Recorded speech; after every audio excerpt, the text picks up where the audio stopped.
Welcome everybody to Very Important Geeks. Sorry about the different view angle here, but we are hot off the tails of Sony's Alpha event where they just announced the Sony A1 camera. That's right. This is not a comparison, this is not a review. I'll get to that if I could ever afford it. More on that later. I quickly wanted to take you through everything that they highlighted, just going through the specs, the availability, and finally the price. Let's go.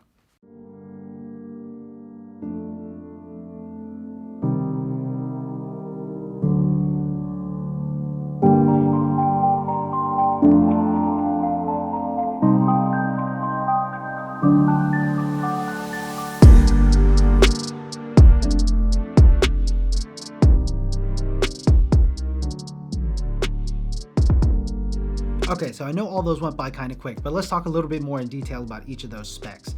So really quickly, resolution and speed. We're talking about a 50 megapixel camera with 30 frames per second continuous shooting.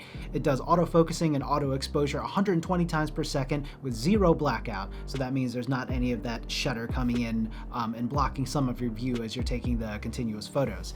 9.4 million dot viewfinder, so you get a very crisp, clear picture through that viewfinder.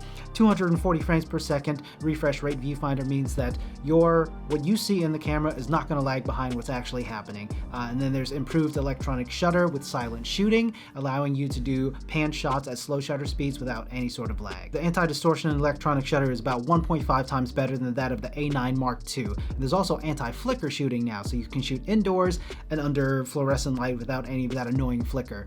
Flash photography is now also possible with the electronic shutter. Sony's autofocus system is really good, and the A1 is no different. It's got 759 autofocus points, giving you about 92% coverage of the viewable area. There's also real-time autofocus tracking for birds now, because people have apparently gotten tired of just snapping pics of their cats and dogs. Now you can do birds and other animals. Lion, tiger, bear. Continues to deliver really good autofocus tracking for humans and continuous shooting with autofocus tracking up to f/22. Now for video specs, it is capable of recording 8K and 30 frames per second, 4K up to 120p, and it does 5.8K oversampling in Super 35 mode. Now all of that is going to be 10-bit 422 color sampling. It's got active mode and 5-axis in-body stabilization. It records 10-bit S-Log3 as well as HLG. It outputs 16-bit raw HDMI, digital audio interface on the hot shoe, S-Cinetone, and creative look for on-the-go sort of filter effects. It has two Wi-Fi antennas for lightning quick wireless capabilities. It comes with a 10 gigabit per second super speed USB-C, so you can hook that up to something like their Sony Xperia phone and do 4K live streaming. It also includes a LAN port, so yes, you can plug this up and play GoldenEye with it. Just kidding. You can hook it up to your computer and do live monitoring of everything you shoot. It supports the C battery and a vertical grip.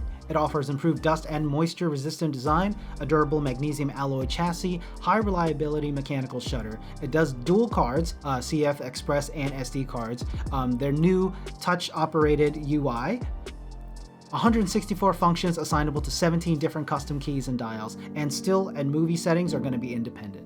It offers new file formats like Light JPEG, it offers in-camera crop, as well as lossless compressed RAW and HEIF. So what did you think of all those specs? That is a lot of specs and a lot of awesome features for this camera. Now they didn't mention the price or availability in that promo video, but according to their website, it's going to be available sometime around March 2021 for $6,500 US. So if you're anything like me and you thought, oh yeah, that's the camera that I'm gonna get, forget the A7 IV. That price tag may have hit you a bit hard, but we are talking about very professional level, high quality updates here. And that price tag is probably not far off of other cameras that have these similar sort of features. But that is still quite a hefty pill to swallow. So what do you think? Let me know in the comments if this is something you're interested in picking up. Were you waiting for that A7 IV? Are you gonna just wait and pick this up now? Thanks as always for watching, guys. Hope you enjoyed it. If you like the content, hit a like and a sub for me. And as always, geek out.